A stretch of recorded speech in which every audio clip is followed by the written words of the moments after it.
Hello, let's take a look at my bearish and bullish scenarios for JASMY.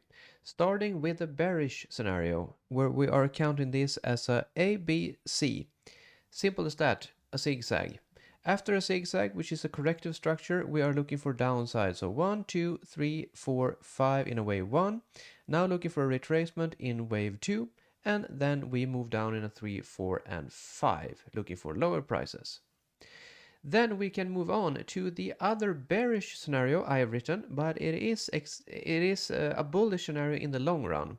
So like a bearish bullish scenario. So here we are counting this move down as an A, B, C, W, X, and a Y.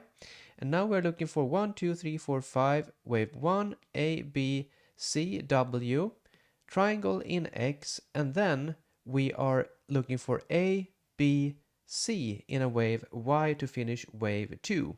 So this is basically looking for a little bit more upside, and then we are looking for more downside, and after that we are looking for upside because this is a correction which is taking out this high sooner or later. And then we have the only pure bullish scenario that we are finished.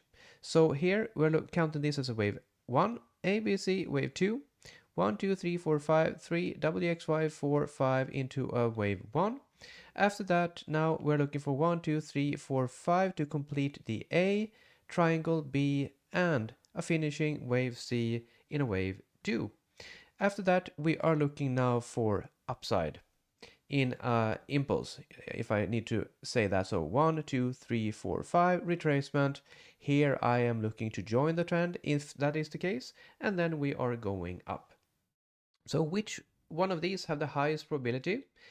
If we start with the bearish scenario, here we are not breaking any rules on either of these. That is very important. But here you can see the time here in 1, 2 compared to 3, 4. It is 3, 4 is extremely much longer in time. It's not an invalidation. Time is never an invalidation. It's just a guideline it's about probabilities. So yeah, keep that in mind. It's not the greatest proportion wise. And also this move 1, 2, 3, 4. Same issue here. You can see the proportions wave 2 compared to wave 4. And if I do it like this, you can see it even more clear.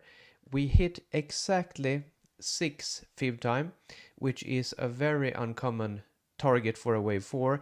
It is, you could argue and say that if you hit 6 times, it's no longer valid. We hit it exactly, so yeah, it's a slippery slope, I would say, to allow it. So it doesn't it doesn't do this count any favors, if I put it like that. You want wave 4 to end before the 6 fib time. But other than that, this is a perfectly viable scenario. And after a wave 1, you are looking for a retracement in a wave 2 to at least 38.2 fib. Which is here at 0.01405. You can see that here. So we are looking for upside in this scenario as well, but not just as much upside. Here we are talking about 95% only. But yeah, you get the idea. So after that, we are looking for downside.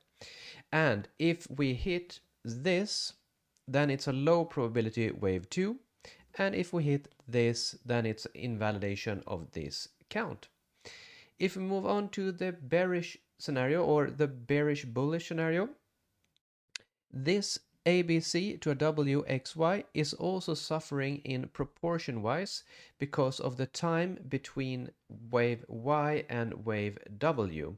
You can see that we barely made it over 38.2, which is a bare minimum, but you kind of want it to be more or less the same. So it's not looking that great, just the time essence of it. After that, it's perfectly fine, A, B, C into a W. And here is an interesting part, because if we have a triangle here in wave X, it has never happened that you have a triangle in wave X and a triangle in wave Y. And if this is counted as a flat, then you can't really have a zigzag, meaning that we are now looking for If I were to clarify that, we can't have a zigzag in wave Y. So we can have it, but it is very unusual. So therefore, I am looking for a flat. So A, B, and the flat is an expanded flat is the most common flat. So taking out this high of wave E, so A, B, and then looking for a retracement in a wave C for a wave 2. After that, we are looking for upside. And if we hit this, the low probability wave 2 here at 0.00402, then it's a low probability for this scenario. And if we take out this, then it's an invalidation for this count. And then we move on to the bullish scenario. A very clean count, I must say. So 1 ABC, 2, 1, 2, 3, 4, 5, 1, 2, 3, 4, 5, 3, WXY, 4, and 5. Very textbook kind of impulse. And then 1, 2, 3, 4, 5, an impulse in a wave A, and then B in a triangle, and triangle in B rather, and then a finishing wave C here. So yeah, this looks better in proportions, in time, and everything. It looks, I would say this is the highest probability. But as I mentioned right now, all of these are kind of looking for higher prices. So if you are watching this, you want to have a wave 2, as I mentioned here, at least the 38.2 fib. And if we are looking at this, yeah, this could be a little bit more messy if we are to reach a wave B. But as I mentioned, it is a higher probability that we are going up to complete a flat. And that is in turn then looking for a bit higher prices, even if it can be a bit messy. And this as well is looking for higher prices. So yeah, that was it. I hope you enjoyed this video. I hope it was helpful, and I hope you had a great day as well.